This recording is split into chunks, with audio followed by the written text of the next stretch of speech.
நண்பர்களே, இப்போ ஐபிஎல் ரசிகர்கள் மத்தியில அதிகமா பேசப்படுற ஒரு விஷயம் என்னன்னு கேட்டீங்கன்னா, ஹார்திக் பாண்டியா சென்னை சூப்பர் கிங்ஸ்க்கு வர போறாரா அப்படிங்கிற கேள்விதான் இப்ப பரவலா பரவிட்டு இருக்கு.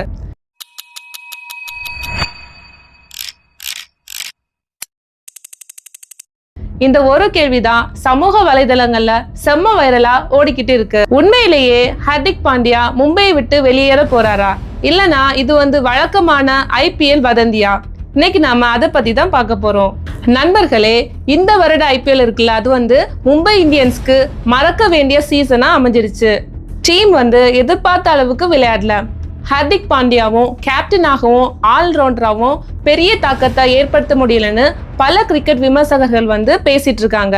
அப்புறம் இன்னொன்னு பாத்தீங்கன்னா, சில செய்திகளின் படி மும்பை அணி அடுத்த சீசன்ல பெரிய மாற்றங்களை யோசிக்கிறாங்க அப்படின்னு தகவலும் வெளியாயிருக்கு. இதனாலதான் ஹார்திக்கோட எதிர்காலம் பத்தி பேச்ச ஆரம்பமாச்சு. ஆனா இந்த வதந்தி எப்படி ஆரம்பிச்சது, அதுதான் சுவாரஸ்யமே. கொஞ்ச நாட்களுக்கு முன்னாடி ஹார்திக் பாண்டியா அவரோட இன்ஸ்டாகிராம் பக்கத்துல ஒரு இன்ஸ்டாகிராம் ஸ்டோரி போட்டிருந்தாரு. அத ரசிகர்கள் கவனிச்சது ஒரு விஷயம். அதுல மெயினா என்னன்னா, அவரது மொபைல் ஸ்கிரீன்ல இருந்த நேரம் 7:07 அவ்வளவுதான். அடுத்த நிமிஷம் சமூக வலைத்தளங்கள்ல வெடிச்சிருச்சு. 7:07 அப்படின்னா என்ன? நம்பர் 7 தோனி, சிஎஸ்கே, இந்த மூன்றையும் ரசிகர்கள் இணைக்க ஆரம்பிச்சிட்டாங்க. ஏன்னா தோனியோட ஜெர்சி நம்பர் 7. அதனால இந்த 7-7 அப்படிங்கிறது ஒரு ரகசிய சிக்னலா இருக்குமோ அப்படின்னு எல்லாரும் பேச ஆரம்பிச்சிட்டாங்க. இதோட பாத்தீங்கன்னா இன்னொரு சம்பவம் நடந்திருக்கு.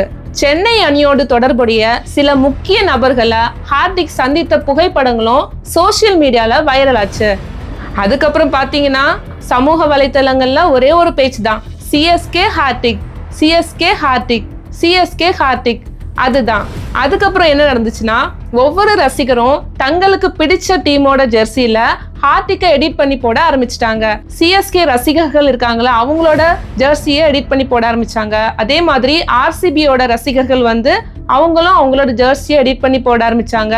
அதுக்கப்புறம் கேகேஆர், டெல்லி ரசிகர்கள் எல்லாருமே அவங்களோட ஜெர்சியை எடிட் பண்ணி போட ஆரம்பிச்சாங்க. இதுல கடைசியில என்னாச்சுன்னா, எல்லா டீம்களும் ஹார்திக்கை தங்களோட டீம்ல சேர்த்துட்டாங்க. நண்பர்களே, இப்போ முக்கியமான கேள்வி, உண்மையிலேயே ஹார்திக் சென்னை வந்தா என்ன ஆகும்? நான் சொல்றேன். நம்ம எல்லாருக்குமே தெரியும், தோனி எப்போ வரைக்கும் விளையாடுவார்னு நமக்கு யாருக்குமே தெரியாது.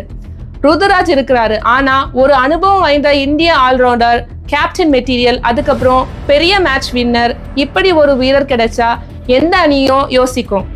அந்த வகையில பாத்தீங்கன்னா ஹார்திக் சிஎஸ்கேக்கு செட் ஆகும் வீரர் தான். அதனாலதான் இந்த வதந்தி இவ்வளவு பெரிய அளவுல ஓடுது. இப்ப பாத்தீங்கன்னா சில முன்னாள் வீரர்கள் இருக்காங்கல்ல, அவங்க கூட ஹார்திக்கை பெறுவதற்காக சென்னை மற்றும் மும்பை இடையே ட்ரேட் நடக்கலாம் அப்படிங்கிற கருத்தையும் சொல்லியிருக்காங்க. அதுல சிவம் துபே அவங்களோட பெயரும் விவாதங்கள்ல இருக்கு. ஆனா இங்கதான் ஒரு முக்கியமான விஷயமே இருக்கு. இது வரைக்கும் எந்த அதிகாரப்பூர்வ அறிவிப்பும் இல்லை. மும்பை இந்தியன்ஸும் இதை பத்தி எதுவுமே சொல்லல, சென்னை சூப்பர் கிங்ஸும் இதை பத்தி சொல்லல, ஹார்திக் பாண்டியாவும் இதை பத்தி எதுவுமே சொல்லல. அதனால தற்போது சோசியல் மீடியால ஓடுவது பெரும்பாலும் பாத்தீங்கன்னா வதந்திகளும் ரசிகர்களின் யூகங்களும் தான்.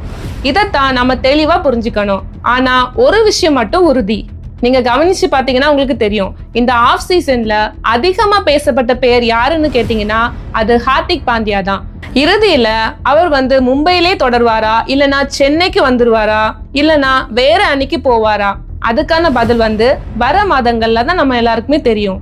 ஆனா இப்போதைக்கு 7-7 அப்படிங்கிறது ஒரு சாதாரண நேரமா இல்லனா பெரிய க்ளூவா அப்படிங்கிறது தான் ரசிகர்களோட $1 மில்லியன் கேள்வியா இருக்கு. உங்களோட கருத்து என்ன நண்பர்களே? ஹார்திக் பாண்டியா சிஎஸ்கேக்கு வந்தா எப்படி இருக்கும்? கமெண்ட்ல சொல்லுங்க.